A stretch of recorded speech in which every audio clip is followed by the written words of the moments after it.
Well, these assholes didn't bother listening to fans to begin with before unleashing their abomination onto the world, so why should these fuckheads start now?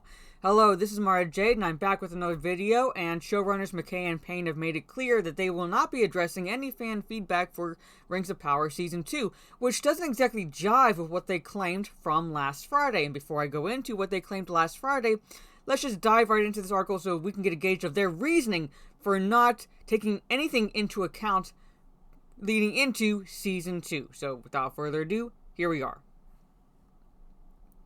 Rings of Power creators Payne and McKay explain why Season 2 won't incorporate any feedback from fans. Debuting on Prime Video last month, Rings of Power chronicles the rise of dark forces in Middle-earth during the Second Age. They cucked Sauron. Let's fucking face it, they cucked Sauron. The series, which is based on the works of British author... No. Back up. Back the fuck up.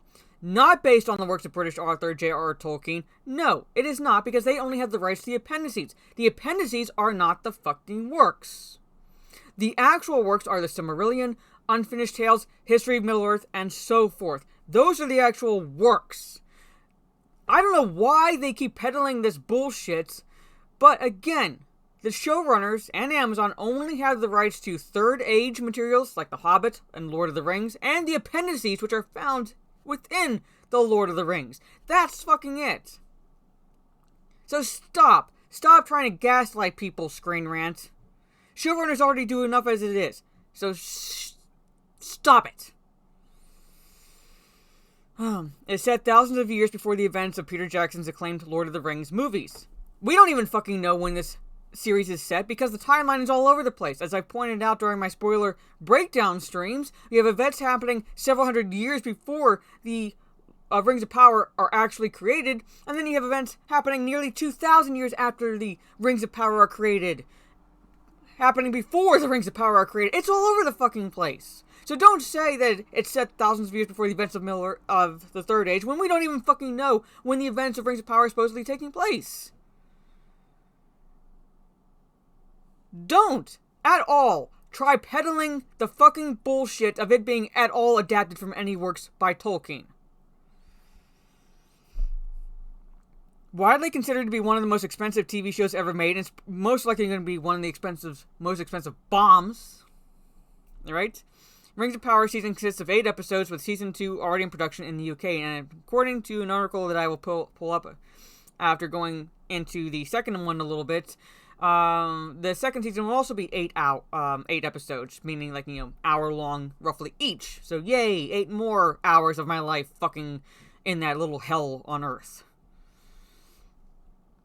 The Season 1 finale to Rings of Power features a number of exciting revelations, including the reveal that Halbrand is actually the Dark Lord Sauron himself. No, they cucked him.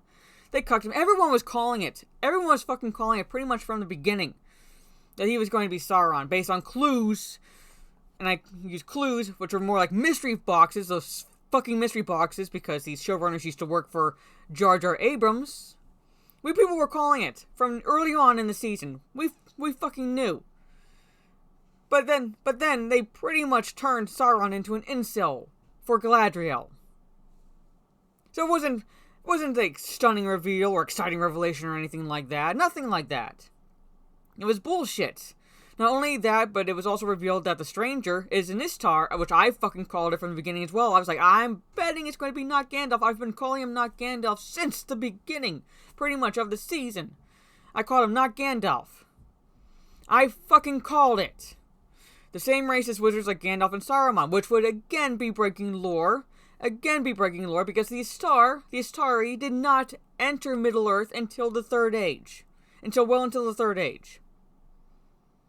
Breaking lore left and right, and yet these people still want to claim that they are fans of Tolkien, and there are people out there who still want to believe, despite all the facts out there, that this is in at all way accurate to what Tolkien wrote. With many fans not liking how Payne and McKay have adapted Tolkien's source material. No, because they butchered it. They bastardized it. They manipulated it. They massacred it. Pick a synonym for all those words. They pretty much did it. Right? Because they weren't adapting the actual source material. They were adapting the appendices. That's all they have the rights to. And those rings up there that you see in that video don't even fucking look like the rings in Peter Jackson's Lord of the Rings. Look right there. Don't even fucking look like it. Look at that. They couldn't even bother to even make the rings look like the ones in Fellowship of the Ring. That's how fucking lazy these assholes are. Rings of Power Season 1 currently holds an 82% approval rating on Rotten Tomatoes. That's the critics' rating. That's the critics' rating because, oh look, it bumped up 1%, but that's it, 39%. 39% user rating. 39% user rating.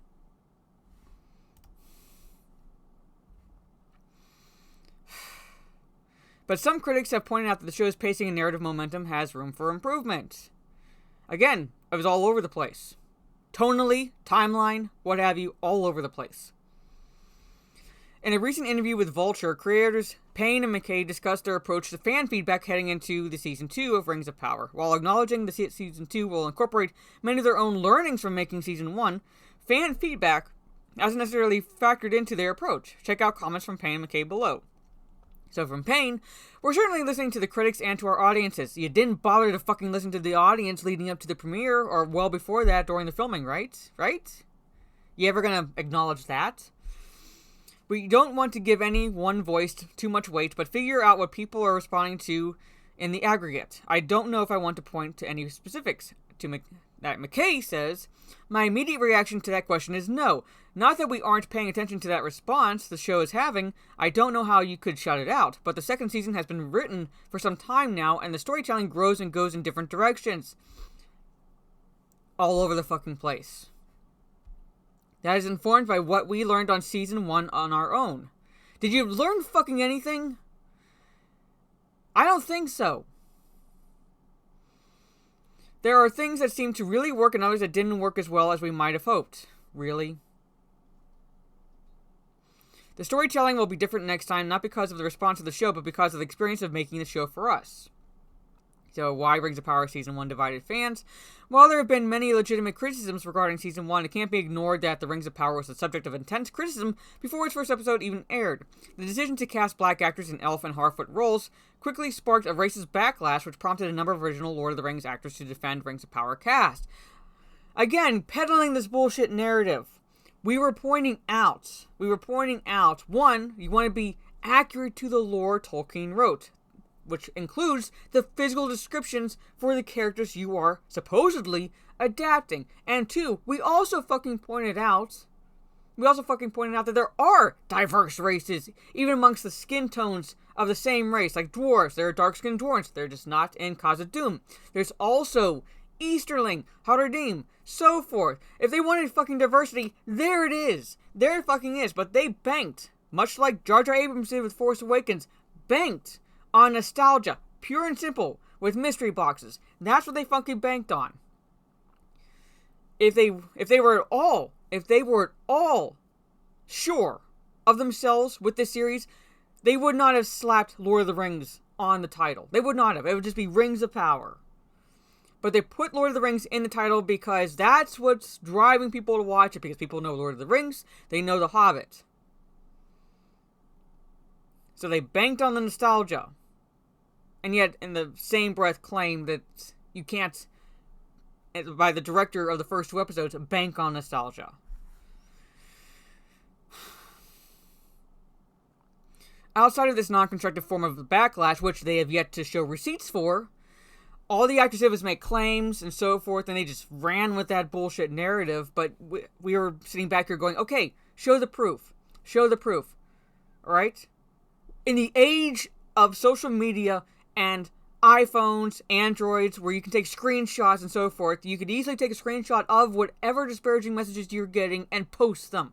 Nothing like that was ever done. So basically, they are just running with that narrative, trying to paint us critics amongst the audience user scores as racist, sexist, misogynistic, and so forth, because that's the only playbook they fucking have. They can't fall back on any knowledge of the text, because I will also show another article showing that despite the fact McKay and Payne like to paint themselves as fans of Tolkien, they clearly are not, or they very clearly will pull quotes out of context to excuse the bullshit that they're peddling. And I'll show that in a minute. Alright? The Rings of Power has also been criticized for genuine narrative issues and some episodes seemingly trivial plot lines as they relate to the overarching story being told. For as much as criticism as the show receives, however, Rings of Power has also garnered a passionate fan base. You mean the 39%? That passionate fan base? And that's like just on Rotten Tomatoes. As I pointed out with a little bit of math, from the premiere weekend on, if I did the math correctly, and I can only go off the numbers that Amazon has essentially released, they haven't released any concrete numbers, that the viewers dropped by about 50%. Which amounted to about 4 to 6% of the actual Prime Video audience. Is that the passionate fan base you're talking about? Considering its massive budget, the show has managed to bring the world of Middle-earth to life in a way that rivals Jackson's Lord of the Rings trilogy. No! It's actually shrunk Middle-earth. It's actually fucking shrunk it. The series is also evidently drawing heavily from Tolkien's works. No! No, it can't draw heavily from Tolkien's works. In particular, his themes regarding the power of hope and the ability of ordinary folk to generate big changes. What about brotherhood, good versus evil, loyalty? What about those? Did they show that fucking all? No, they didn't. Not really.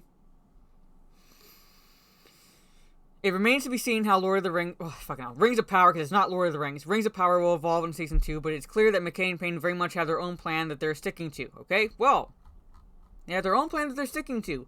And they're not going to address fan feedback. But then you have these assholes claiming that Season 2 will be more canonical. You're not addressing fan feedback, which one of the biggest elements of the fan feedback was the butchering of the canon, right? Was the butchering of the canon. Yet, you're saying you're not listening to fan feedback. And then from Friday, October 14th, you're claiming that Season 2 will be more canonical. But how can it be more canonical when you don't have the rights to the actual canon? The only canonical works you have rights to are The Hobbit and Lord of the Rings. That's it. The only thing you can adapt, as per for the Second Age, is the appendices. And even then, you're fucking over the timeline because it's all over the place. It's all over the place. We can't even tell when these events are supposed to be taking place because you have events happening before Rings of Power, happening around the same time, close to it, even when those events happened several hundred years prior. Case in point, Sauron picking Mount Doom. Alright? Mount Doom was already there. It did not get created in the Southlands at that point. It was already fucking there.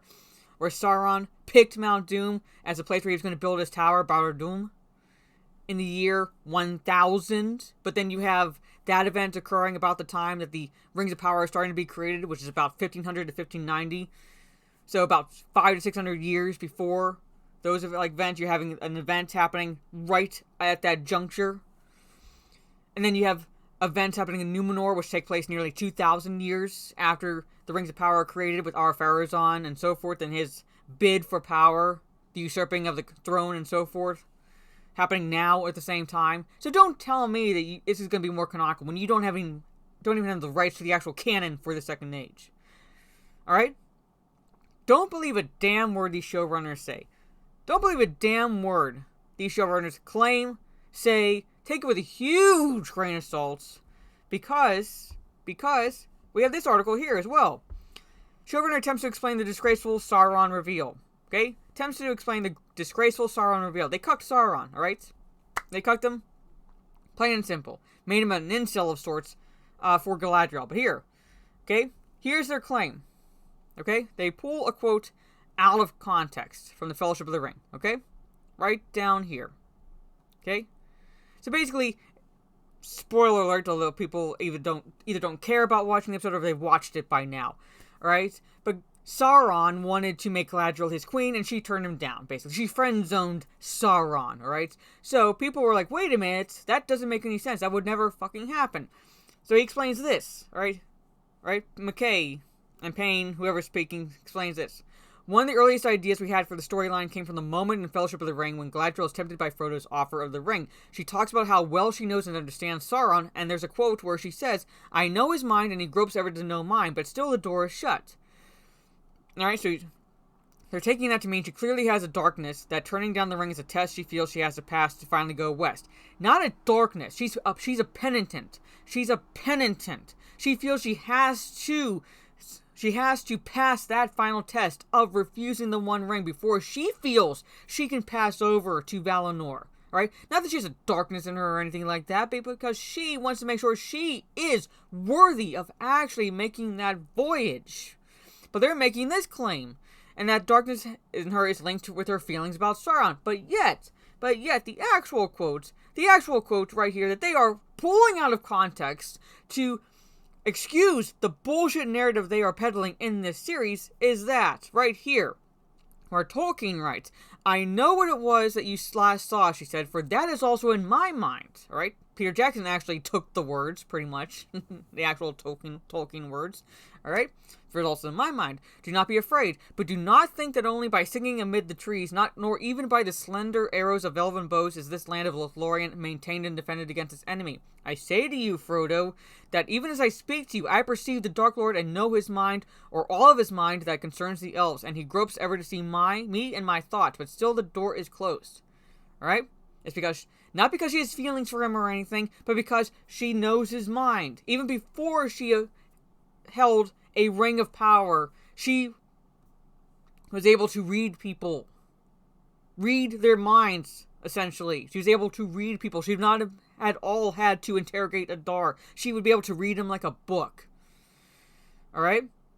So even before she had Nenya, she was able to do that. But then with Nenya, there's the reason why she has that connection with Sauron, and that's because Nenya is a ring of power, and Sauron held the One Ring of Power. So that's the connection. Nothing to do personally or anything like that. Nothing.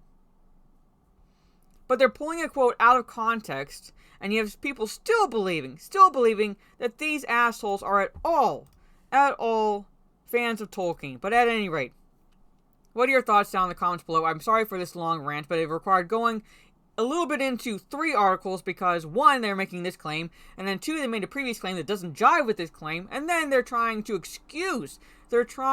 defend the blatant massacre of Sauron's character with the quote taken out of context while still trying to paint themselves as fans of Tolkien's work. But at any rate, what are your thoughts down in the comments below? Do you agree with this approach? Do you disagree with this approach? I find it also interesting that the Amazon has not officially ordered 3rd season, let alone seasons 4 or 5. They've committed to 5 seasons, but I don't know what the contract stipulates, so I don't know if they can pull out, essentially, if they so choose, or if they have to stick to the 5 seasons they've essentially backed themselves into a corner committing to. But at any rate, again, let me know what your thoughts down in the comments below. Do you agree with it? Disagree with it? Do you not? Have you watched Season 1 of Rings of Power? What did you think? If you did, like it, not like it, in between, it's mad to you. Let me know all that fun stuff. I'll be live later on Twitch tonight, Jade_Fire, playing some more Destiny 2, increasing my light level so I'm raid ready, essentially, and so forth. So if you like this video, leave a thumbs up if you will. This is Mario Jade. Catch you on the dark side. And, again, why would they bother fucking listening to us now?